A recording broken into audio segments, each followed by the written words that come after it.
दोस्तों, उनसे पूछो जिनकी आंखें नहीं होती या जिनको दिखाई नहीं देता कि वह कैसा महसूस करते हैं। दोस्तों, आप सोच भी नहीं सकते हैं और आपको भगवान ने आंखें दी हैं जिनको आप खराब कर रहे हैं, उनका ध्यान नहीं रख रहे हैं। आजकल छोटे छोटे बच्चों के भी चश्मा लग जाता है।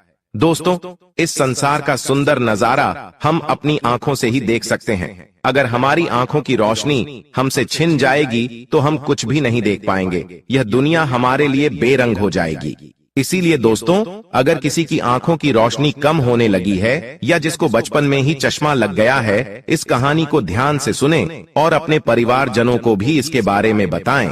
इस कहानी में आपको एक ऐसे चूर्ण के बारे में बताया जाएगा जिसका उपयोग करने से आपकी आंखों की रोशनी कुछ ही हफ्तों में वापस लौट आएगी और जिनको चश्मा लग गया है उनका चश्मा भी हट जाएगा। तो आपसे मेरा निवेदन है कि इस कहानी में अंत तक जरूर बने रहना। और वीडियो शुरू करने से पहले बजरंगबली के सच्चे भक्त कमेंट बॉक्स में जय जय बजरंगबली अवश्य लिखें और वीडियो को लाइक करना न भूलें। दोस्तों, एक बार एक युवक जो अपनी आंखों को लेकर बहुत परेशान रहता था, वह एक आचार्य के पास जाता है जो कि आयुर्वेद के एक बहुत बड़े झांता थे। वह युवक गुरु को प्रणाम करता है और कहता है, हे मुनिवर, मैं अपनी आंखों को लेकर बहुत परेशान हूं। मेरी आंखों की रोशनी दिन भर दिन कम होते जा रही है। मुझे सब कुछ धुंधला धुंधला दिखाई देता है। कई बार तो मेरी आंखों में बहुत ज्यादा दर्द और जलन होता है और बहुत ज्यादा आंसू भी निकलते हैं। गुरुदेव, मेरी आंखें समय से पहले ही मेरा साथ छोड़ रही हैं। गुरुजी, कृपया करके आप मुझे कोई ऐसा समाधान बताइए जिससे मैं अपनी आंखों की रोशनी को फिर से प्राप्त कर सकूं और आंखों की इन सभी समस्याओं से हमेशा हमेशा के लिए छुटकारा पा सकूं।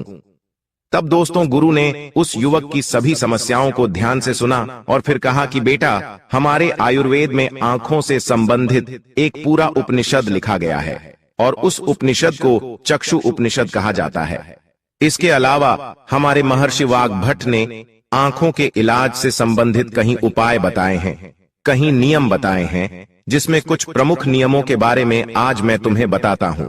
और इसके साथ ही आज मैं तुम्हें एक ऐसे चूर्ण के बारे में बताऊंगा जिसका 15 दिन उपयोग करने से ही आपकी आंखों की ज्योति जो है वह वापस लौट आएगी। और दोस्तों, साथ में ही इन नियमों का पालन करने से सिर्फ कुछ ही हफ्तों में आपके आंखों की रोशनी में एक आश्चर्यचकित परिवर्तन होगा। आप खुद देखेंगे कि आपकी आंखों की रोशनी वापस लौट आएगी और आपको पहले से अधिक स्पष्ट दिखाई देगा। और अगर तुम लंबे समय तक इस चूर्ण का उपयोग करते हो और इन नियमों का पालन करते हो तो तुम्हारी आंखों की सभी समस्याएं, सभी बीमारियां जड़ से खत्म हो जाएंगी और तुम्हारी आंखें हमेशा के लिए स्वस्थ और दृष्टिपूर्ण बनी रहेगी।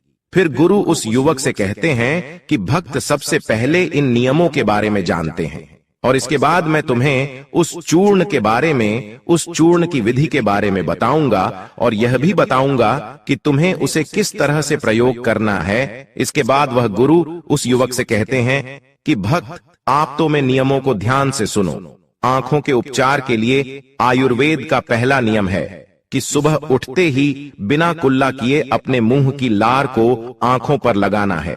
और तुम जैसे ही सुबह बिस्तर से उठते हो तो बिस्तर पर बैठे हुए ही अपने मुंह की लार को अपनी अंगुली में लो और उसे अपनी आंखों की कोर में काजल की तरह लगाओ। यह बहुत ही रामबाण इलाज है। आंखों की सभी समस्याओं का हल हमारी लार में सभी तत्व पाए जाते हैं जो मिट्टी में होते हैं। और जब हम सुबह की लार को आंखों में लगाते हैं तो दोस्तों, वह सभी पोषक तत्व हमारी आंखों को मिलने लगते हैं जो इसे स्वस्थ बनाए रखने के लिए बहुत जरूरी है। और आंखों को हमेशा स्वस्थ बनाए रखने के लिए आयुर्वेद का दूसरा नियम है मुंह में पानी भरकर आंखों में धीरे धीरे छींटे मारना। दोस्तों, तुम जब रोज सुबह अपनी आंखों को धोते हो तो उसे ऐसे ही मत धोना, बल्कि उससे पहले अपने मुंह में पानी भरो, फिर अपनी आंखों पर कम से कम 20 छोटे मारो छींटे। दोस्तों, जब आप आंखों में छींटे मारते हैं तो अंदर की छोटी से छोटी गंदगी भी पानी के साथ भरकर निकल जाती है और आंखें साफ हो जाती है। और मुंह में पानी भरने का कारण यह है कि जब हम आंखों में छींटे मारते हैं तो आंखों का कचरा जो है वह मुंह के रास्ते से न जाकर सीधे आंखों से ही पानी के साथ बाहर निकल आए। क्योंकि आंखों की कहीं बीमारियां सिर्फ आंखों में धूल मिट्टी जाने के कारण या कचरा जाने के कारण पैदा होती है, और जब यह सब कचरा साफ होगा तो हमारी आंखें भी स्वस्थ होंगी। गुरु उस युवक को तीसरा नियम बताते हुए कहते हैं कि भक्ति रोज सूर्य देव को देखना है। हर दिन लगभग 5 मिनट के लिए सूर्य देव को देखना जरूर है, लेकिन दोपहर में या तेज धूप में नहीं, सिर्फ सुबह उगते हुए सूरज को या फिर सूर्यास्त होने के 1 घंटे पहले। सबसे ज्यादा अच्छा तो यह होगा कि तुम सूर्य देव के उगने या अस्त होने के समय उनके दर्शन करो। और दोस्तों, आप सूरज को 1 मिनट के साथ शुरू करो और धीरे धीरे इसे 5 मिनट तक लेकर जाओ। सूर्य दर्शन के समय सूर्य की किरण हमारी आंखों में अवशोषित होती है और हमारी आंखों को ठीक करती है। अंत में अपनी दोनों हथेलियों को रगड़कर उसे अपनी आंखों के ऊपर रख लो। लेकिन दोस्तों, इस बात का ध्यान रखना कि आपको अपनी आंखों के ऊपर रखना है, उन्हें दबाना नहीं है। ऐसा करने से आंखों को आराम मिलता है। चक्षु उपनिषद में सूर्य देव को आंखों का भेद कहा गया है। फिर गुरु उस युवक को अगला नियम बताते हुए कहते हैं कि आंखों का व्यायाम करो। आप इसे किसी भी समय कर सकते हैं, लेकिन सुबह और सोने के पहले करने से यह ज्यादा फायदा देता है। इसके लिए सबसे पहले तो अपनी आंखों को 10 बार ऊपर नीचे करो, 10 बार ऊपर करो और 10 बार नीचे। जितना हो सके उतना ऊपर करो और जितना हो सके उतना ही नीचे लो। लेकिन दोस्तों, इस बात का ध्यान रखना है कि आंखों के साथ सिर नहीं घूमना चाहिए, सर स्थिर होना चाहिए। सिर्फ और सिर्फ आपकी आंखें घूमना चाहिए। आंखों को ऊपर नीचे करने के बाद आंखों को 10 बार बाईं ओर और 10 बार दाईं ओर लेकर जाओ। इसके बाद 10 बार आंखों को ऊपर कोने की ओर और 10 बार आंखों को निचले कोने की ओर लेकर जाओ। इसके बाद आंखों को गोल गोल घुमाते हुए एक वृत्ताकार आकृति बनाने का प्रयास करो। आंखों को 10 बार दाहिनी ओर गोल गोल घुमाएं और 10 बार बाईं ओर गोल गोल घुमाएं। फिर सबसे जरूरी व्यायाम, अपने हाथ के अंगूठे को अपनी दोनों आंखों के बीच में रखो और अपने नाखून के हिस्से को देखो और बिना ध्यान हटाए धीरे धीरे अपने अंगूठे को दूर लेकर जाओ। इस दौरान आपका पूरा ध्यान अंगूठे के नाखून पर होना चाहिए। दोस्तों, दरअसल हमारी आंखों के आसपास बहुत सारी मांसपेशियां होती हैं जो हमारी आंखों को चलाती हैं, उन्हें नियंत्रित करती है। और बिना व्यायाम के यह मांसपेशियां कमजोर पड़ जाती हैं, लेकिन इस व्यायाम को करने से तुम्हारी आंखों की मांसपेशियां मजबूत होती हैं और वह अपनी कोई भी ताकत दोबारा हासिल कर सकती है। फिर दोस्तों, गुरु अगला नियम बताते हुए कहते हैं कि शरीर को साफ रखो, क्योंकि शरीर साफ तो बीमारियां साफ।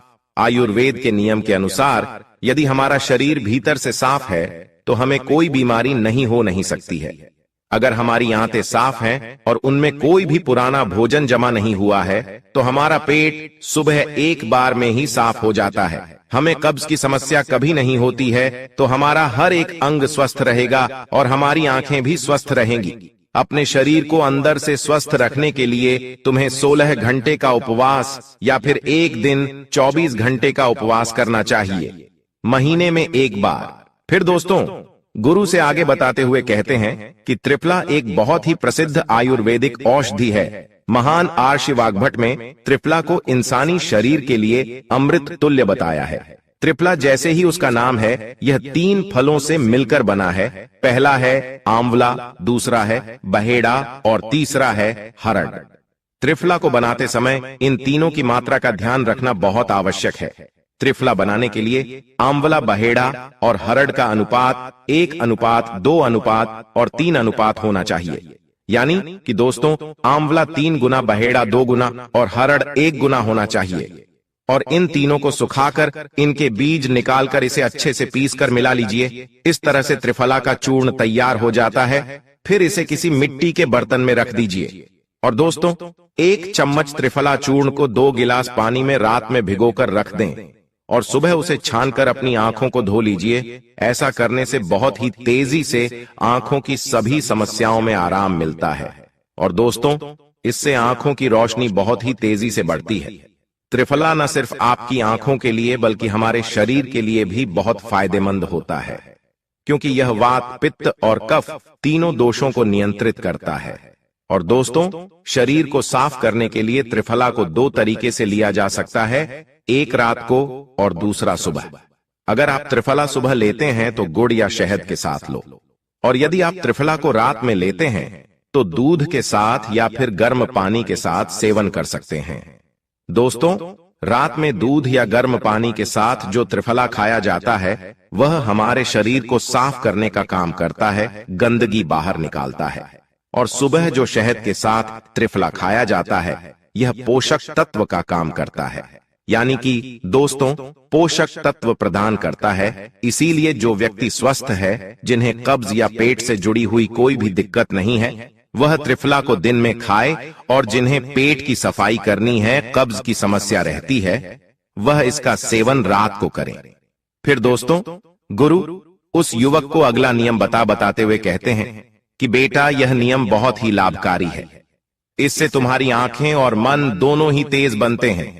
इसके लिए तुम्हें एक अंधेरे कमरे में दीपक या मोमबत्ती जला लेना है, फिर उसे इतनी ऊंचाई पर रखना है कि जब तुम बैठो तो वह तुम्हारी आंखों के ठीक सामने होना, ज्यादा ऊपर होना चाहिए और ना ही ज्यादा नीचे होना चाहिए।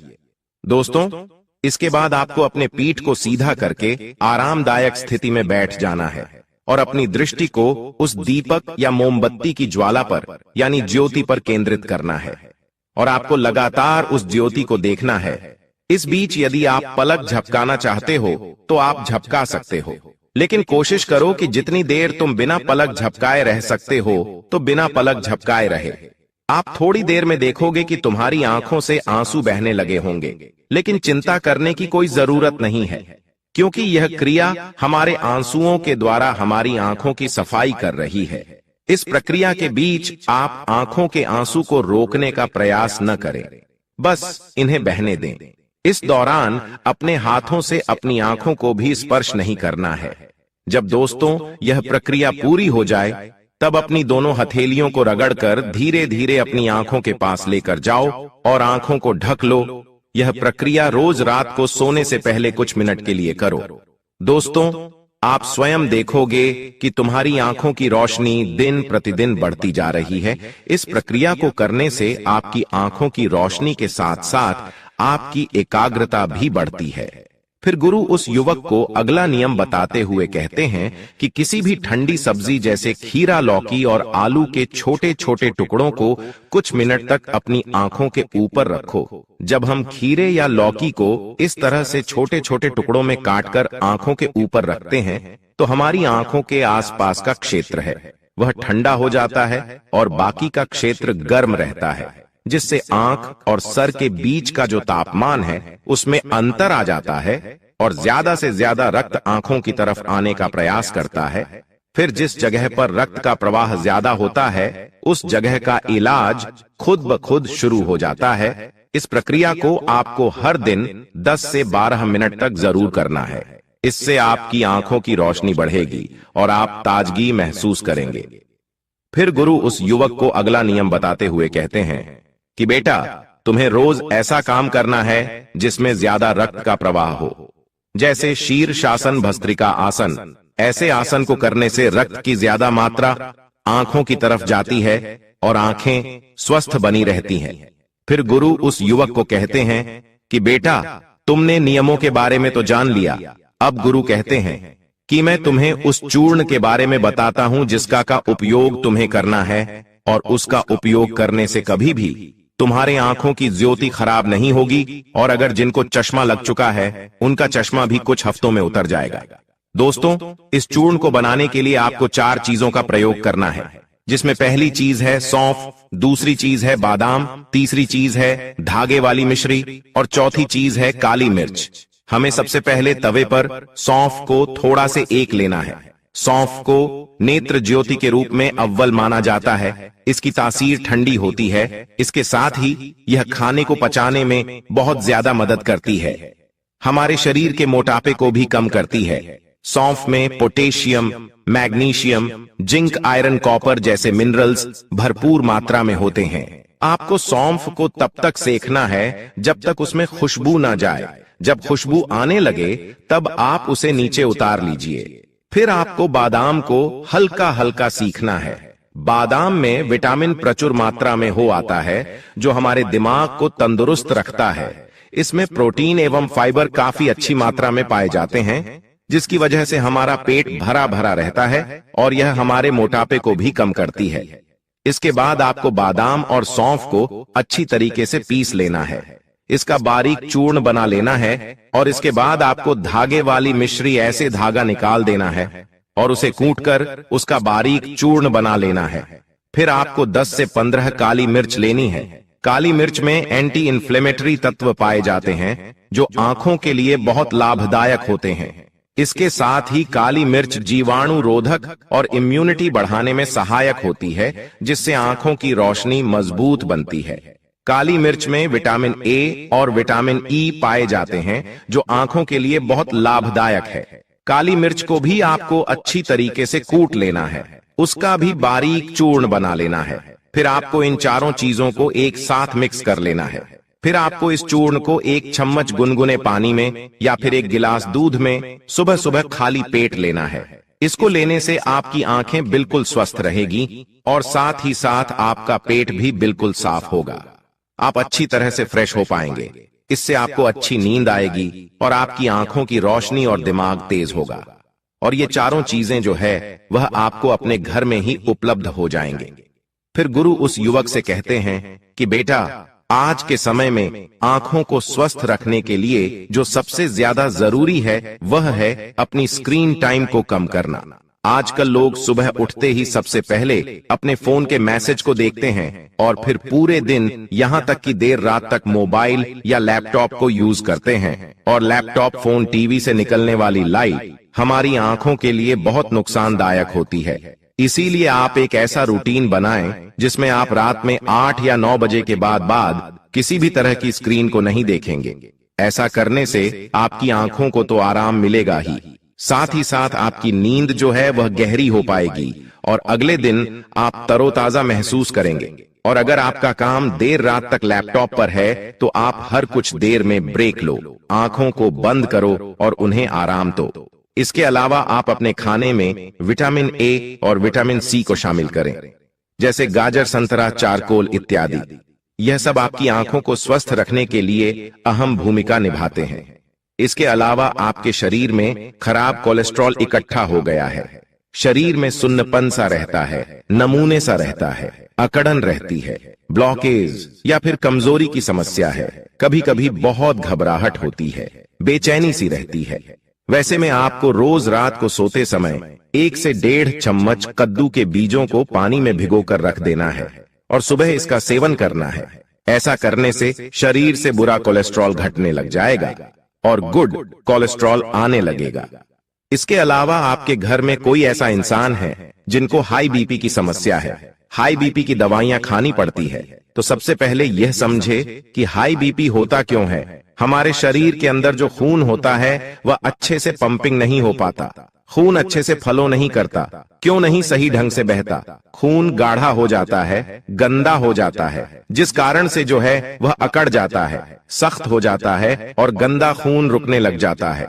इस कारण हाई ब्लड प्रेशर की समस्या हो जाती है और हाथों खून की सप्लाई के लिए ज्यादा जोर लगाना पड़ता है। इस समस्या से छुटकारा पाने के लिए आपको क्या करना होगा, रात को 2 चम्मच के करीब कद्दू के बीजों को भिगो देना है और सुबह भीगे हुए कद्दू के बीजों को चबा चबा कर खा लेना है और ऊपर से बचे हुए पानी है उसे पी लेना है। इसके अलावा मित्रों, जिन लोगों में एनर्जी लेवल कम होता है उन लोगों के लिए कद्दू के बीज रामबाण की तरह काम करते हैं।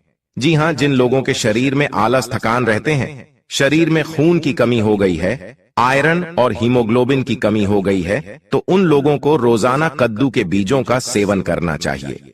और दोस्तों, यह कद्दू के बीज शुक्राणुओं को बढ़ाने के लिए रामबाण औषधि की तरह काम करते हैं। इसके लिए आपको रोजाना कम से कम 60 दिनों तक 2 चम्मच कद्दू के बीजों का सेवन करना होगा। रात भर भीगे कद्दू के बीजों का सेवन करेंगे तो शारीरिक बल बढ़ेगा। साथ ही दोस्तों, जिन भी लोगों को गठिया की शिकायत है, अर्थराइटिस है, तो उनके लिए यह एक औषधि की तरह काम करता है। ये को भी यह समस्या होती है, यानी गठिया, अर्थराइटिस, जोड़ों में दर्द होता है, घुटनों में दर्द होता है, तो सुबह शाम 1 गिलास दूध के साथ कद्दू के बीजों का सेवन करना चाहिए। आपको क्या करना है, सुबह 1 चम्मच कद्दू के बीजों को 1 गिलास गुनगुने दूध के साथ लेना है और रात को सोने से पहले इन बीजों को दूध के साथ लेना है। ऐसा करते हैं तो गठिया अर्थराइटिस बहुत जबरदस्त फायदा मिलेगा और जोड़ों के दर्द, घुटनों के दर्द, कमर दर्द की शिकायत आपकी दूर हो जाएगी। तो दोस्तों, उम्मीद करता हूं आपको इस कहानी से जरूर बहुत कुछ सीखने को मिला होगा। ये कहानी आपको कैसी लगी हमें कमेंट बॉक्स में कमेंट करके जरूर बताएं और इस वीडियो को लाइक भी जरूर करें और साथ ही इस वीडियो को अपने दोस्तों के साथ जरूर शेयर करें ताकि उन्हें भी इस कहानी से कुछ सीखने को मिल सके। ऐसी ही प्रेरणादायक स्टोरी सुनने के लिए हमारे चैनल को सब्सक्राइब करके बेल आइकन को जरूर दबा दें ताकि आने वाली अगली वीडियो की नोटिफिकेशन आपको मिल सके। इस वीडियो में बस इतना ही।